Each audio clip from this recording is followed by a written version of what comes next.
نبی علیہ الصلوۃ والسلام نے فرمایا جنت میں جائیں گے یہ لوگ جو عاجزی اختیار کرنے والے کمزور لوگ، لو اقسم علی اللہ لابرأ، دنیا میں چاہے لوگ کہیں کہ صاحب کتنا سادہ بندہ ہے، کتنا درویش بندہ ہے، لیکن اللہ کے ہاں ان کا یہ مقام ہے کہ لو اقسم علی اللہ لابرأ، کہ اگر اللہ پر یہ قسم ڈال دیں تو اللہ ان کی قسم کو پورا کر دے گا۔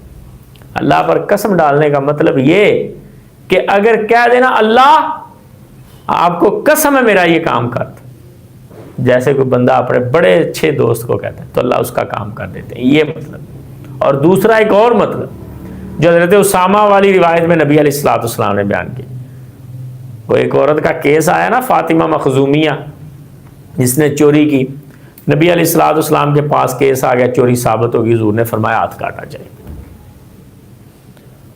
اس قبیلے والوں نے حضرت اسامہ بن زید، ان کو پتا تھا اسامہ نبی علیہ السلام کا محبوب ہے، اور حضرت اسامہ کا پیچھے قبیلہ بھی وہی تھا، تعلق تھا، انہوں نے حضرت اسامہ کو ہائر کیا، انہوں نے کہا جی آپ حضور کو سفارش کریں۔ حضرت اسامہ آئے اور انہوں نے آگے کہا اللہ کے نبی نہ ہاتھ کاٹیں اس عورت کا۔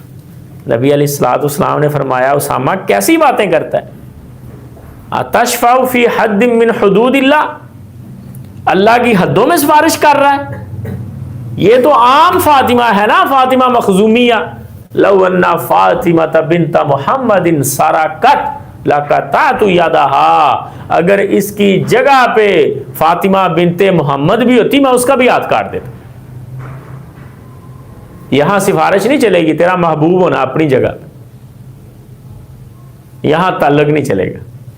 اب اسامہ رضی اللہ تعالیٰ عنہ کو بھی مان نبی علیہ السلام کی محبت پر کہ حضور ایک سائیڈ پہ حضرت حسن و حسین کو بٹھاتے ہیں اور ایک سائیڈ میں مجھے بٹھاتے ہیں، سواری پہ کبھی اپنے پیچھے حضرت فضل بن عباس اور عبداللہ بن عباس کو بٹھاتے ہیں، کبھی مجھے بٹھاتے ہیں، بیٹوں کی طرح پیار کرتے ہیں، پوتوں کی طرح پیار کرتے ہیں۔ تو اسامہ بن زید رضی اللہ تعالیٰ عنہ نے اسی مان سے قسم اٹھا دی، کہتے حضور اللہ کی قسم اس کا ہاتھ نہیں کٹے گا۔ اب ایک سائیڈ پہ اسامہ بن زید قسم اٹھا رہے ہیں کہ اللہ کی قسم ہاتھ نہیں کٹے گا، دوسری سائیڈ پہ حضور کہہ رہے ہیں کہ اگر اس کی جگہ پہ فاطمہ بنت محمد بھی ہوتی میں اس کا بھی ہاتھ کاٹ دیتا، اس کا ہاتھ بھی کٹنا ہی کٹنا ہے۔ یہی منظر تھا کہ مدعی پارٹی کے دل میں اللہ نے بات ڈالی، انہوں نے کہا چھوڑیں جی ہو گیا مسئلہ حل، ہم نے فاطمہ مخزومیہ کو معاف کر دیا، ہم نے آپ کا انصاف دیکھ لیا کہ آپ کے ہاں کوئی سفارش نہیں چلتی، لیکن ہم نے فاطمہ مخزومیہ کو معاف کر دیا۔ اب اصول یہ ہے کہ جب مدعی پارٹی بیٹھ جائے تو پھر نفاذ نہیں ہوتا۔ نبی علیہ الصلوۃ والسلام نے کہا ٹھیک ہے، اگر مدعی پارٹی نے معاف کر دیا تو ہاتھ نہیں کاٹتے۔ تب حضور نے حضرت اسامہ رضی اللہ تعالی عنہ کو بتایا، فرمایا، حضور نے کہا اسامہ اللہ کے بندوں میں سے بعض ایسے بھی بندے ہیں لو اقسم علی اللہ لابرأ، وہ اللہ پر قسم ڈالتے ہیں اللہ ان کی قسم کو پورا کر دے۔ تو نے قسم اٹھائی، اللہ نے تیری قسم کی اتنی لاج رکھی کہ ہاتھ واقعتا نہیں کٹا۔ ایک یہ مطلب بھی ہے، ایک تو یہ ہے نا کہ آپ قسم اٹھا دیں اللہ کے لیے، آپ اللہ کو کہتے ہیں اللہ آپ کو قسم ہے آپ میرا کام کر دیں، یہ بھی مانگنے کا انداز ہے، لیکن یہ ایک سٹیج پہ جا کے۔ اور دوسرا یہ کہ آپ کہیں بندوں میں کھڑے ہو گئے قسم اٹھا دیں بغیر کسی انتظام و انصرام کے کہ اللہ کی قسم میں آپ کو حیول لے کے دکھاؤں، اللہ آپ کی قسم کی لاج رکھ لے، لیکن اس کا مقام ہے کہ جب اس قسم میں عاجزی ہو، تواضع ہو، جب اکڑ کے کھائی جائے گی پھر پیسے جیب میں بھی ہو گئے نہیں لے سکیں گے۔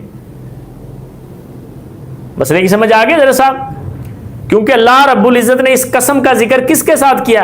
کل ضعیف متضاعف لو اقسم علی اللہ لابرأ، یہ اپنے آپ کو کمزور سمجھنے والے، اندر سے سادگی اختیار کرنے والے لاگر بندے اپنے آپ کو لاگر سمجھ کے قسم اٹھا دی کہ اللہ نے میری مدد کر دینی، پورا ہو جائے، تو اللہ اس کی قسم کو پورا کر دیتا ہے۔ اور فرمایا الا اخبرکم باہل النار، کیا میں تمہیں جہنم والوں کا بھی نہ بتاؤں؟ یہ تو جنتی ہو گئے نا، کمزور لوگ عاجزی والے۔ فرمایا جہنم والوں کا بتاؤں؟ صحابہ نے کہا جی۔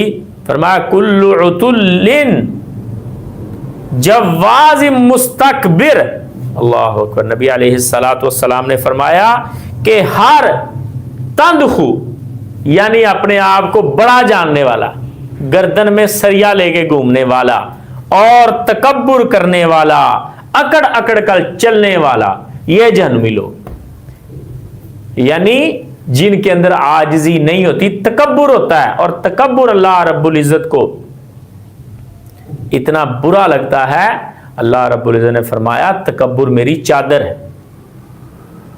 جس نے تکبر کیا گویا اس نے میری چادر کو ہاتھ ڈالنے کی کوشش. اب کون بخشے گا کہ ڈائریکٹ اس پر حملہ کرنے کی کسی نے کوشش کی. اور تکبر کی دو قسمیں, ایک تو یہ کہ انسان خوش فہمیوں میں مبتلا رہے اپنے بارے میں, خود پسندی, یہ بھی تکبر کی ایک قسم. اور دوسرا کہ انسان دوسروں کو دکھائے کہ میں بہت بڑا ہوں. تکبر کی ایک قسم کہ آپ دوسروں کو دکھائیں میں بہت بڑا ہوں, اور تکبر کی دوسری قسم حد سے زیادہ خود پسندی. آپ اپنی خوش فہمیوں میں مبتلا رہے ہیں, میں علمی اعتبار سے بہت بڑا ہوں, میں نے جو بات کر دی وہ تو پتھر پہ لکیر ہے. عاجزی نہ. اور حضرت صاحب بڑے افسوس کی بات کہ بڑے بڑے لوگ اس میں آج کل ملوث. اللہ رب العزت ہمیں معاف کر, اللہ ہمیں ہدایت دے. اور تکبر اتنی بڑی چیز ہے, اور بڑے بڑے ائمہ اور فقہا نے یہ کہا کہ تکبر میں سے سب سے جو برا تکبر ہے وہ ہے وحی الہی کے علم پر تکبر. کسی مولوی اور کسی عالم کا تکبر. پیسے کا تکبر ہونا وہ بھی بڑا برا ہے, جوانی کا تکبر ہونا, اولاد کا تکبر ہونا, لیکن ان ساری قسموں میں سے سب سے جو بری قسم ہے تکبر کی وہ ہے کہ وحی الہی کے علم پر تکبر کریں آپ, کہ اللہ نے جو مجھے علم دیا ہے دین کا علم, اس پر آپ تکبر کریں. یہ بڑے افسوس کی بات ہے. اور یہ خوش فہمی حائل ہوتی ہے رجوع میں, خود پسندی یہ رجوع میں حائل ہو جاتی کہ آپ نے ایک مسئلہ بیان کر دیا, سامنے والے نے دلائل دے دیے, آپ کو پتہ بھی چل گیا کہ مجھ سے مسئلہ غلط بیان ہو گیا, ہو جاتا ہے, لیکن آپ پھر بھی خود پسندی کی وجہ سے رجوع نہ کر پائیں, یہ تکبر. اور امام غزالی رحمہ اللہ کہتے ہیں کہ تکبر کی دو قسمیں. اگر انسان کے اعضاء سے ظاہر ہو جائے تو پھر اس کو تکبر کہتے ہیں, اور اگر دل ہی دل میں بھی رہے, آپ کے انداز سے آپ کی باتوں سے ظاہر نہ ہو تو اسے کبر کہتے ہیں. کبر چھوٹا مرحلہ ہے تکبر سے. یہ امام غزالی رحمہ اللہ نے